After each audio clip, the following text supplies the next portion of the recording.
And here we are right back in Kansas City, Missouri. This is the last match of the morning or afternoon session, however you want to look at it. Stephen White joined by Joey A. Great voice in the box. Joey, how you doing? Hey, doing great, Steve. Thanks for inviting me. I've been playing in the tournament, had a great time. Just got knocked out a little while ago by a young player, Timmy Bly. And Hill, I had a great time, though. I'm even thinking about going to Denver. Well, these young players are they're all over the place down here, and they play incredible. And we got a great match here.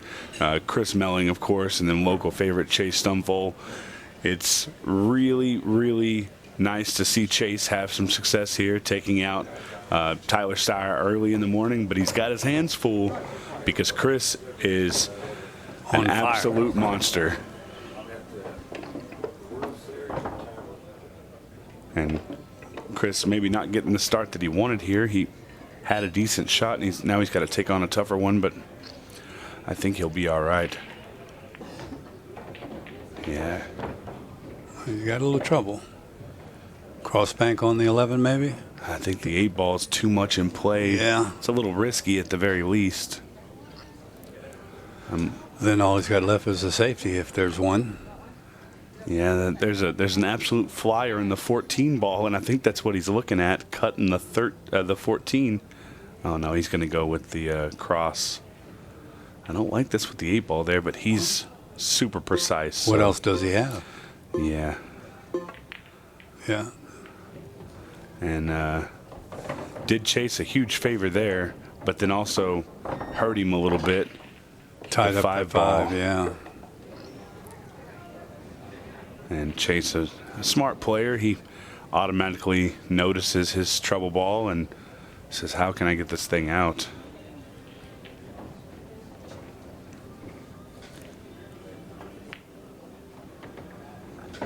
And that's a big question here.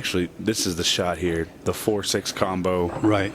The run, a rail. Left, yeah, low right. Yep.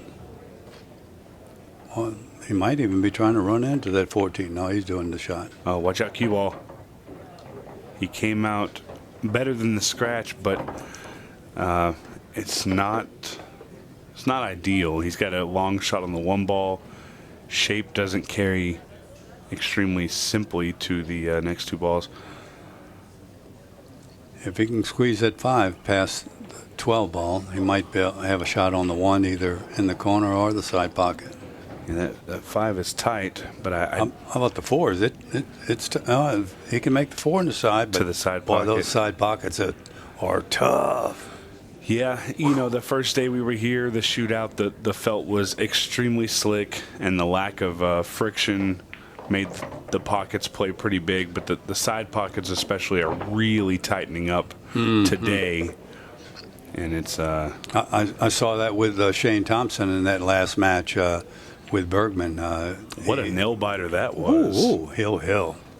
And I think that's one of the first Hill matches we've seen on the stream, on the TV table. Yeah. Oh. That's uncharacteristic mistake.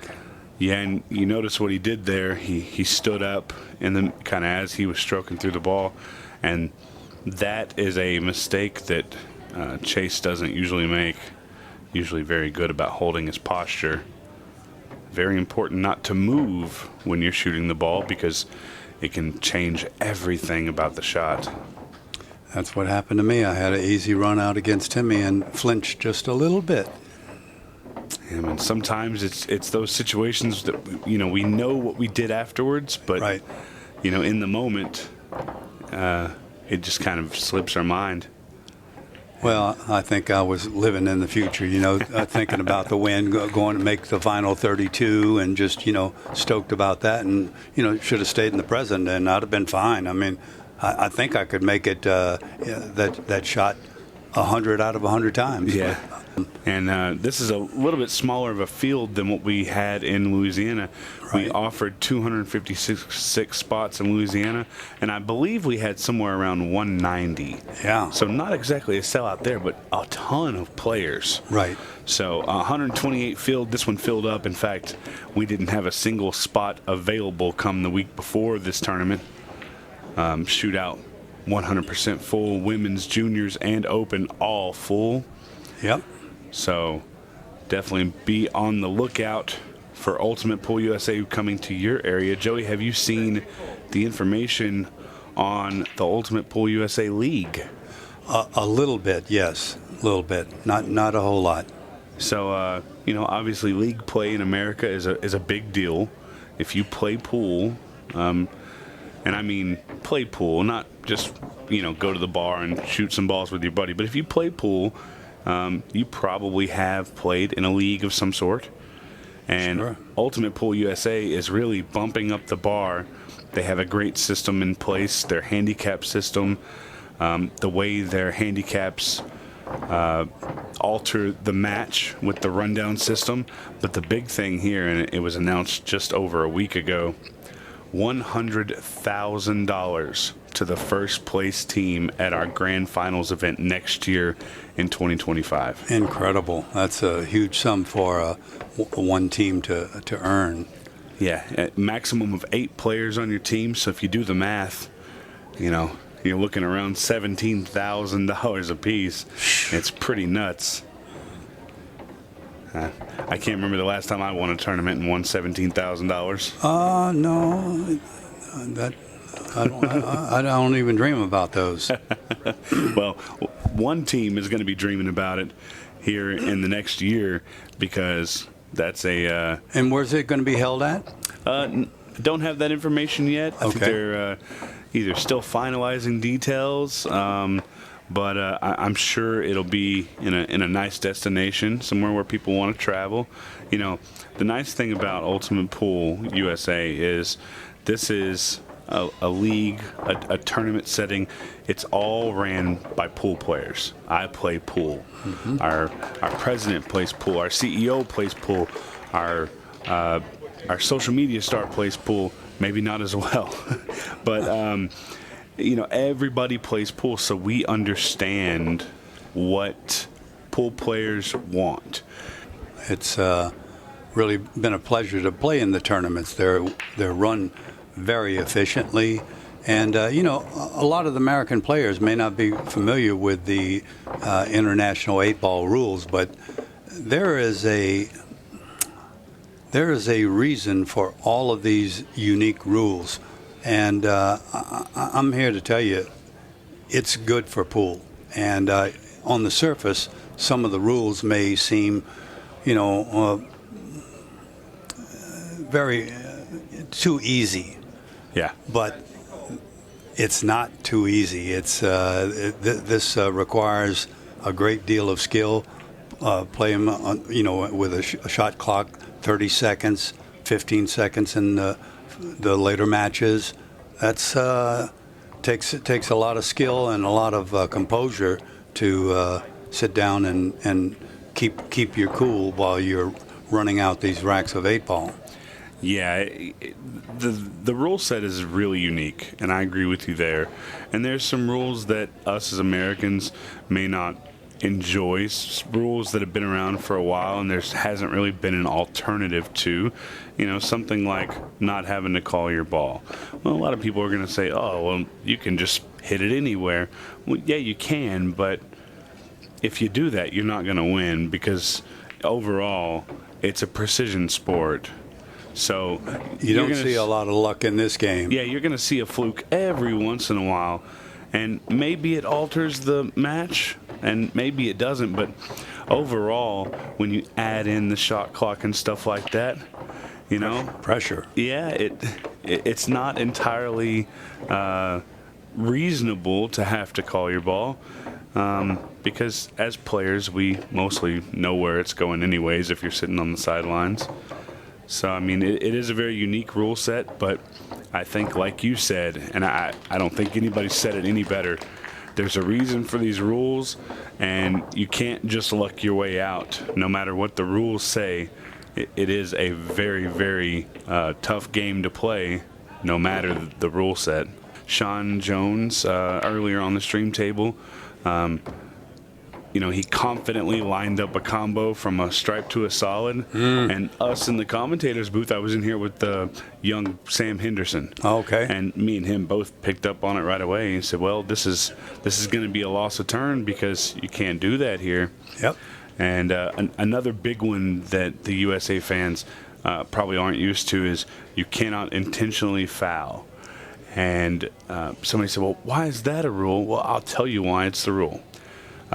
We are all about promoting pushing the game forward. We want to make sure that no matter what's going on in the rack, we use the match clock and the shot clock and stuff like that to progress the game as far as speed goes. I think we are back on track here. Had a little technical issue. No big deal, though. All fixed. And we are rocking and rolling. Chase Stumfoll at the table. He is down 2-1. And I talked about this a little bit. Chris is really on fire, but so is Chase. Yep. He's got a great victory in his final 32 round. And this is to move on, I believe, this would be the final 8. Well, a great victory you're talking about is against a Moscone Cup player, right?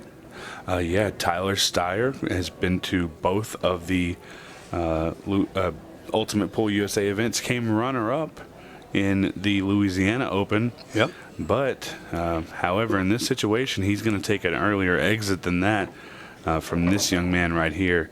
And Chase plays with a confidence that is just debilitating. You see how Melling, when he gets on the table, he speeds around the table. Yep. And it's almost intimidating, right? It is. Chase's confidence is intimidating to me. Mm-hmm. I don't want to look across and see this young kid who looks like he's just having a fun time, enjoying his day, and in fact he's there to beat you and send you home. You know what his age is? I believe Chase? he's 19 years old. I think I said yesterday a different age, but I think I got some clarification on that. I believe he is indeed 19, which is really is a testament to how good he plays. Let's just get confirmation here. Yeah, this is a quarterfinal matchup. So this is the final 8 players: Chase Stumfoll, Chris Melling, Justin Bergman, Timmy Bly, Sean Jones, and Brandon McCloyd. And of course, Joe Prince has already moved on. So we are steadily moving towards our final 4. Well, I'm pulling for Timmy Bly since he spanked me. Well, he just took out Ultimate Pool Pro Cleve Thompson. Ooh. In a hill thriller. Cleve had a very tough shot on a ball, and he fired it in and got some very unfortunate... What's going on here? He fired at this ball. He had some very unfortunate kisses, scratching the side, and Timmy ran out. Oh, brutal. So Chris Melling coming to the table here. Chase had missed shape on the 8 ball and took a little bit of a flyer. And it's hard to take those quick-paced banks on these tables, on this table specifically, because the lack of friction off those rails, it really alters the path of the ball. And what we would normally shoot a bank, it's not going to have the same reaction.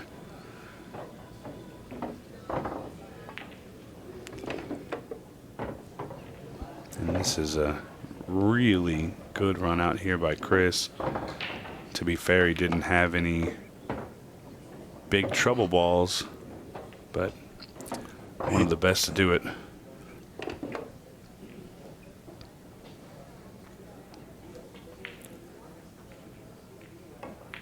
Beautiful. Not really what he wanted on the 9 ball, but I think he'll just be able to shoot this ball and pull shape on the 14.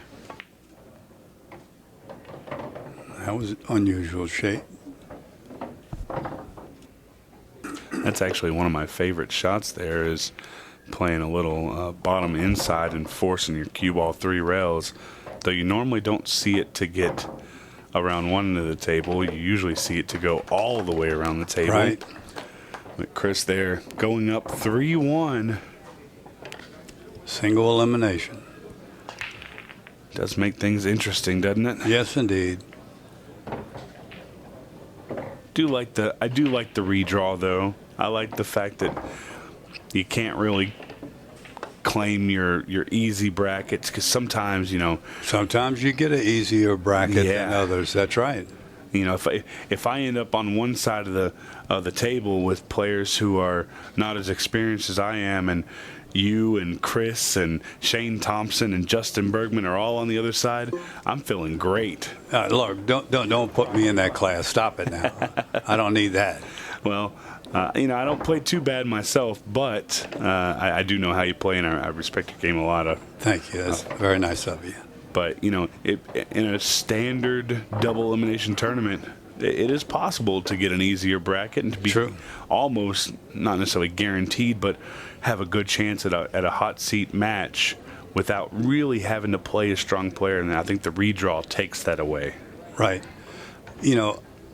I really enjoy playing, top players like Chris Melling and in tournaments like this. And, the unfortunate part is, I hadn't lost a whole match the whole tournament. And, my first match in the final 32 against the guy who won the tournament. So, and from that, standpoint, you kind of, I wish I had a second chance, Yeah, no, I completely understand that. And it's kind of a, two stones. Maybe if you lost a match early and you made it to that point, you're like, oh, now everybody's on even playing ground. So, yeah, I earned another chance at, the final 32. And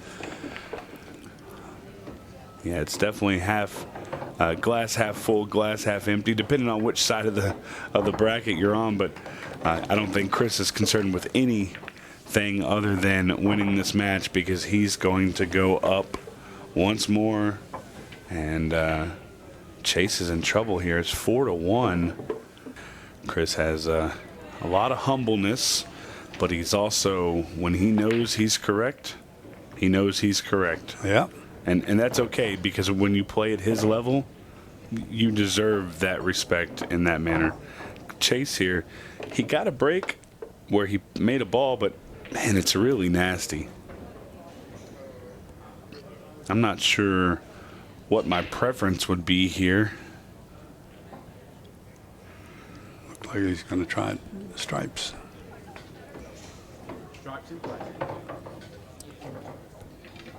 12 ball's a little bit of trouble. Maybe we'll see if he goes after it right now. Yeah, he does. Yeah, and he needed to, because he has other problem balls down here that he needs to address as well. And he's going to get the opportunity here, because I think he's got just enough angle to come off the rail, give himself a slight angle on the 12, and run into the 11-10.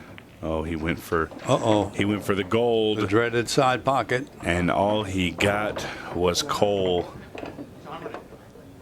Ball in hand for Chris Melling is not something that you want to give up. Well, how is Chris going to possibly get out of this 3, 5, 6 all tied up? Well, Joey, there's this thing called YouTube that I have browsed around quite a bit.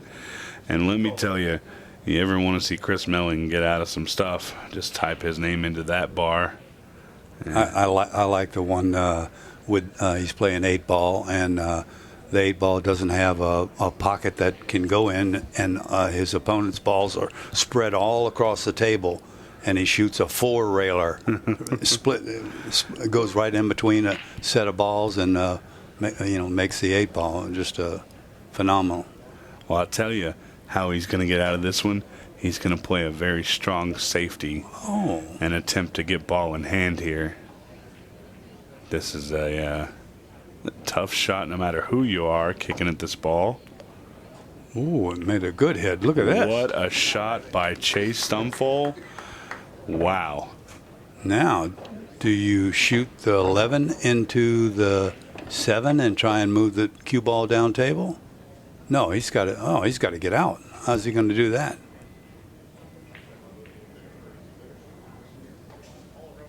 Going to try and slow up the game a little bit there.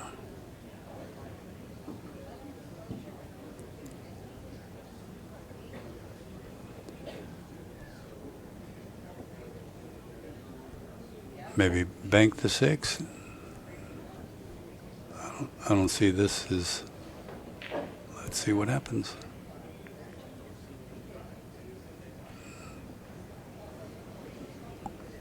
Looks okay.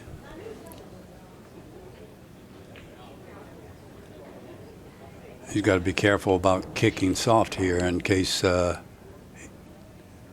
runs. Gives him a shot on that 7 ball. Almost like that. Now what's he going to do? Yeah, this is tough. Just make the 11 ball? Does the no, make the 10. Same thing. Hide. Yeah, and he can just play kind of a stun shot on this, and I think wedge up against the 5, and the 3 ball should just stay there. Yeah, just like that. And this is gonna be interesting. I think he can actually 2-rail this, just for the touch. Oh. Kind of a Z shot, and just touch it. He can't make it anywhere. But you know, at this point, you just don't want to give up ball in hand to Chris Melling. It cost him in the last rack, and he doesn't want to do it again here. Needs to be mindful of the speed. Hit it about as good as anyone ever hit it. Well, and that right there, because he wedged him up against the 11. There you see Chris giving the tap, right, showing appreciation for a good shot. But I feel like this is just a situation where he's going to have to do it again. Yep. I think Chris is going to break up the 6 ball and send the cue ball back behind the 4.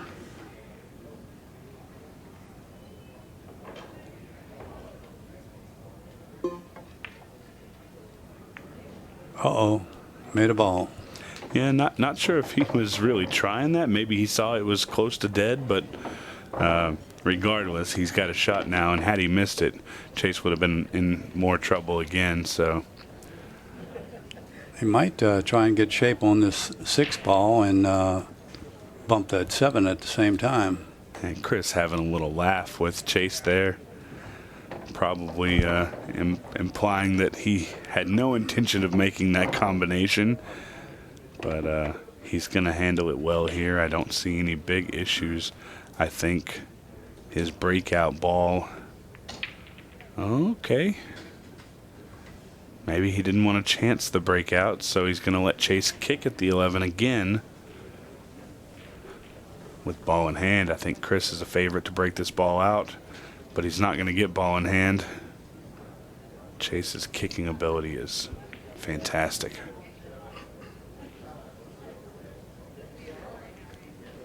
Chris doesn't want to make anything right now.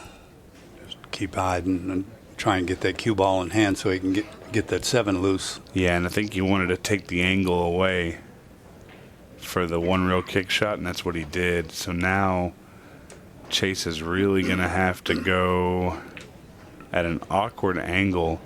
I actually like playing up here to the side, the left side rail, and trying to come down like that.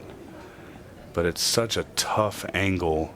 You have to hit just before the side pocket on the left-hand rail. Similar to that. Yep. But just didn't get the angle. And I think Chase actually played it better because you have to go below the side rail, or the side pocket. And here comes the breakout.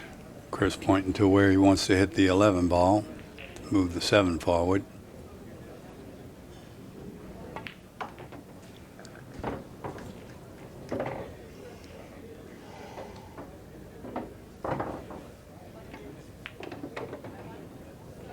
And from here, it's the Chris Melling show. What he's been doing great all weekend long is just hitting the ball, putting it in the pocket, rinse and repeat.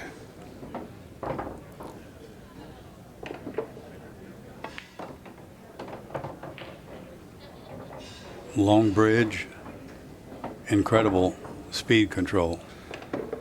Yeah, Chris's smoothness on hitting the cue ball Came up a little short that time. is something to be wowed by. He really strokes the ball very well. He did have a tougher shot, but Didn't hit it hard. Didn't Yeah. it didn't look like he was straining to make it. Just took it as it Another was. shot, yeah. Took it as it was, and just make the ball. If he does that, he wins. And oh,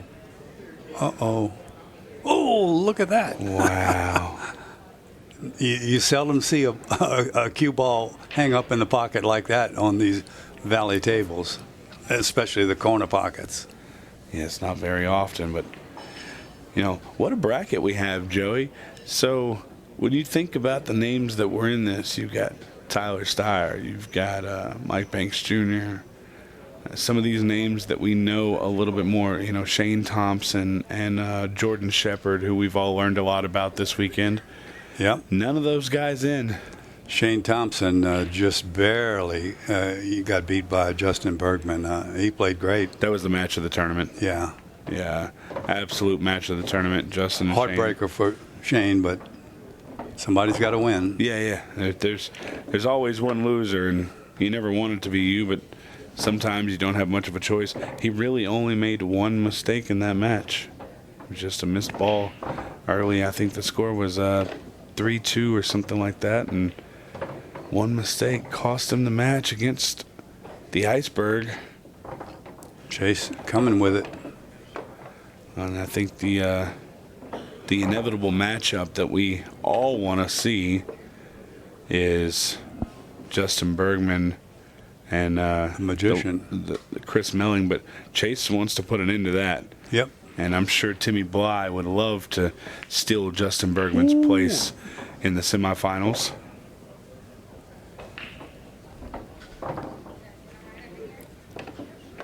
Sometimes it's the matches that we don't know a whole lot about that end up being the best. That's right.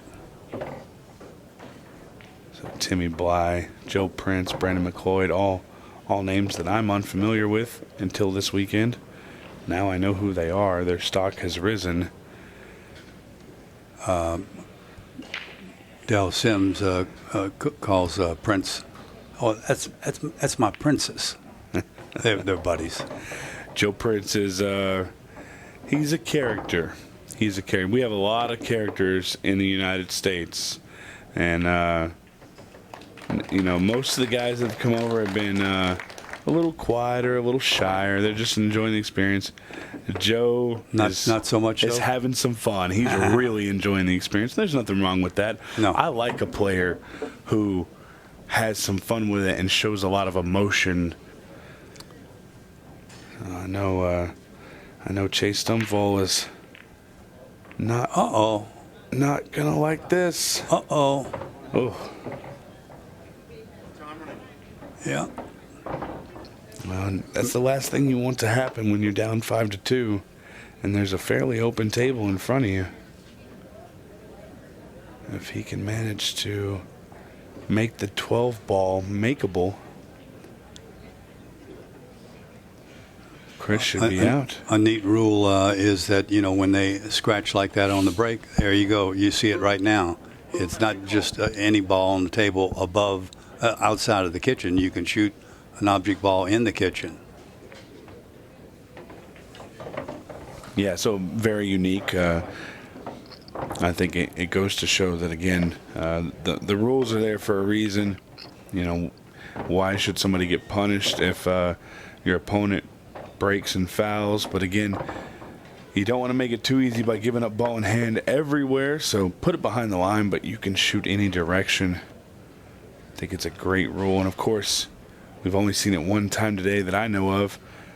If that cue ball comes off the table, now you're getting punished for getting a little overzealous on the break. That gives up full table foul Normal standard foul is ball in hand. And Chris making quick work of the 15 here. Look how he just, gets down on an 11 ball and like not a care in the world. He knows he's going to get perfect shape on the 14, and If I did that, I'd miss every other ball. I'm telling you. I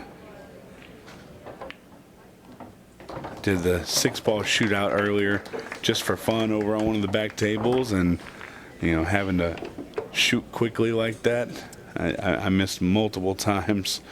Sometimes practice, while it's needed, can be not so fun, especially by yourself. Chris on the hill for the win. If he clears this table, makes the ball on the break and clears the table. Let's see. Needs a big Boy, break. he hit it good. He smacked it. And 3 balls almost went into that side pocket, but in the end, none of them fell. Well, Chase has got some grit, so he's looking to clear this table for himself. Yeah, and if you're going to start running up the hill, you got to start somewhere, right? Yep. And he does have quite the mountain to climb, but this is a good start. I like this. This shows a little poise for Chase. He got down very quick, and he said, you know what, let me reassess this. Mm-hmm.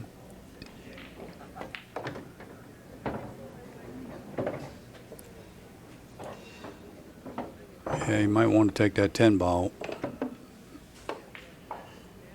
He can come back for it, I guess. See, I agree with you. I think the 10 ball is something that he needs to take out of play as quick as possible because there are very few options for it. Yeah, you can get shape on that 11 ball just about anywhere on, if you're on the left half of the screen. I think it's fair to say that. Wow! And Wow! I think he rushed that one a little bit, and I think he focused on the 11 because he could just draw back for the 10. Yep. I think he was so worried about getting on the 10. Yeah. Or at least maybe not worried, but focused, that he really just mishit the ball.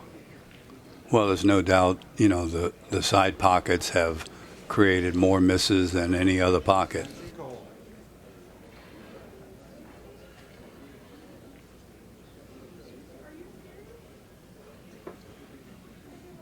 This ought to be an interesting out if Chris is able to do it.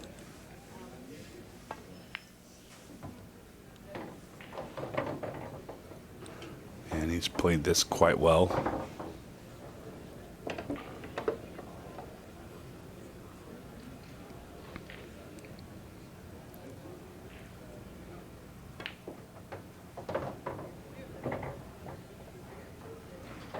Now he could run into the 4 or 2. Maybe I wonder if he can get past the 4 and bump that 2 ball and shoot the 2 in the upper left corner of your screen and go down to the rail. I'm not sure if he can hold that cue ball.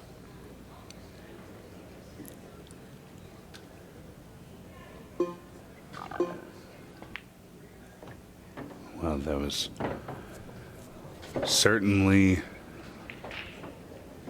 a tough layout for Chris to undertake here, but I think he's going to manage it pretty well. This is a big shot.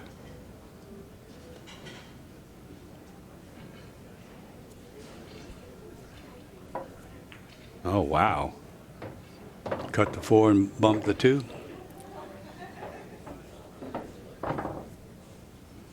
Yeah, that's definitely what he's looking to do. I think he's a little thoughtful about what's going to happen with the cue ball and even the 11 ball.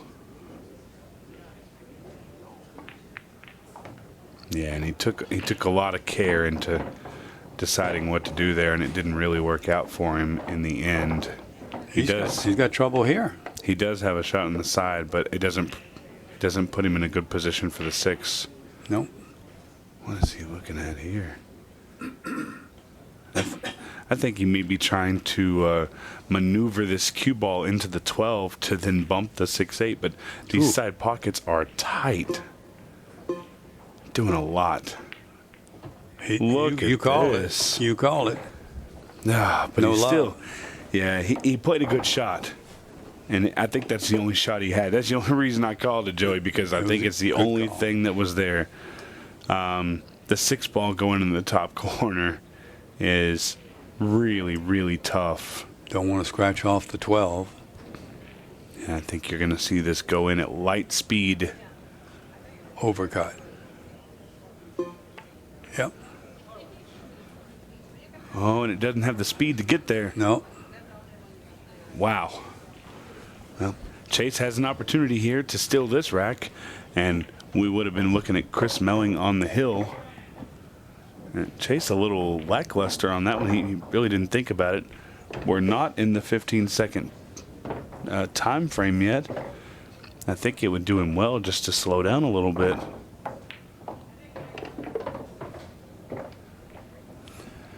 Well, you know, the better players seem to have a little quicker pace. And Chase is definitely one of those better players. Yeah. I just hate to see him make a mistake because he's going fast when he doesn't need to. Like hurrying this 8-ball shot, you know, just so easy to pop it real quick and then hit that point in the side pocket. Yeah. You know, this is unique about international 8-ball rules, and that is that they're always racked. They're pattern racked every time the same way. And, you know, you got to get used to it. It takes a few tries, but you get familiar with that. They call it the little check mark. Yeah, check mark. Check mark is what I like to call it. Yeah. And that's another thing I like about this format is they're trying to do everything they can to take manipulation away. Yeah. So being the 8-ball on the spot and at least in the arena using the Ultimate Pool USA Smart Rack with a referee racking, a lot of people have a bad taste about referee racking, and I'll be the first one to tell you it's not 100% efficient all the time. But these referees really do try to make sure that everything is touching, that the racks are exactly the same every time for both players. Darren and Scott here both doing a great job.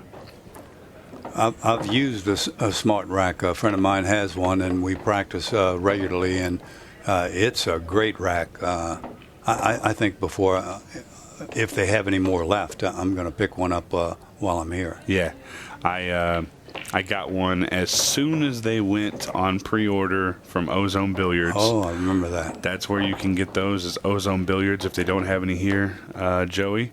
But I picked one up as soon as they were available, and it was very useful. Look at this, Chris Melling. Well, Chris wasn't sweating it. It could have been a little dirty, but Chase Stumfoll's dream run at the Kansas City Open has come to an end, not without his accomplishments, and that just means that Chris Melling is moving on into the Final Four. Joey, thank you so much for hanging out with us, and guys, had a great time, Steve. Thanks for inviting me. It's been phenomenal. We'll get a quick word with Chris here in just a moment. We'll be right back.